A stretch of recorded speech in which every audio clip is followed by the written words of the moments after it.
is king. Let all that you do be done in love. A Christian, when they see their society collapsing around them, doesn't cower or run in fear. He doesn't stick his head in the sand and hope that it will all change and just go away and be all right. He doesn't throw up his hands and say all is lost. Any other questions, ladies and gentlemen, about Christianity or what I just spoke about? Yes, in Numbers, Moses presents a man to the Lord and says, "Dear Lord, this man has been caught gathering sticks on the Sabbath. What shall we do with him?" You've heard of Numbers? Yeah, I know what Numbers is. Okay. The Lord said, "Take him out, gather the villagers together and stone him to death." What sort of creature or person does that? Okay, so the question is, Mosaic law appears to our modern sensibilities as barbaric. That's And therefore, sir. no, I'm answering your question. I'm not having a debate with you. No, well, let me answer your question. Be polite, because when other people ask, I'm going to ask you to be quiet. You can do if you want, it's up to you. Would you like me to leave? No, you can stay for your answer. So, the putting it question is, ladies and gentlemen, Mosaic law seems barbaric to our sensibilities. And this, ladies and gentlemen, is an anti-Christian trope of modern atheists. Because modern atheists are grotesquely ignorant in their discourse about Christianity. When Christians go onto the street, they don't say to people that we should follow Mosaic law. They say to people that we should follow Christ. Because as Christians, we believe in a new covenant, and we follow a new covenant proclaimed by Jesus Christ. We are not calling people to embrace the old covenant with the Mosaic law.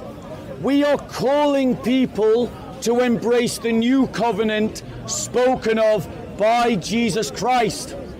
I do not feel, as a Christian, that I need to jump through the hoops of modern atheists and their ignorant criticisms of Christianity. Your ignorance of how Christians read the Bible is your problem. It is the problem of the atheists and their lack of education. In the Bible, it's not ignorance. God commanded the Jews to keep the old covenant. Why? So that they would have a distinct identity from all the nations around them. The Old Testament. And it was so important that they had a unique and distinct identity that breaking the Sabbath was subject to the penalty of death. And I believe it, and I confess it, and I do not deny it, and I am not ashamed of it. But as a Christian, do I say that people should be killed today for breaking the Sabbath? No. And why not? Is it because we Christians don't keep the Sabbath? No, we do. It is because we Christians live in a new covenant, and the Mosaic law is embraced in a much bigger, a much wider covenant in which Gentiles and Jews form one people, a new humanity in Christ. Any other questions about Christianity? Any questions going once? Any questions going twice? Okay, if you've got another question, feel free. Do you renounce the Old Testament then? Okay. So the question is, do I as a Christian renounce the Old Testament?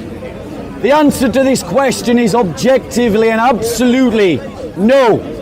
The Old Testament is a part of the New Covenant, and it is interpreted through the rubrics. Be quiet, sir, and show some manners. Don't interrupt. You asked a question, listen to the answer. Christians embrace the New Covenant, and we interpret the Old Testament through the rubrics of the New Covenant. We do not interpret it as the Jews did. We interpret it as the first apostolic Jews did.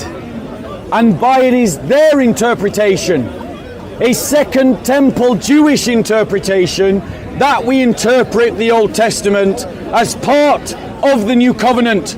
I say to all of you new atheists who listen to the likes of Christopher Hitchens, get yourself a better teacher. Get yourself a better teacher than Sam Harris. Burn him. Get yourself a better teacher than burn him. Hardly knew, sir. Get yourself a better teacher than Richard Dawkins. They all would fail a GCSE in religion. Any other questions about Christianity, ladies and gentlemen?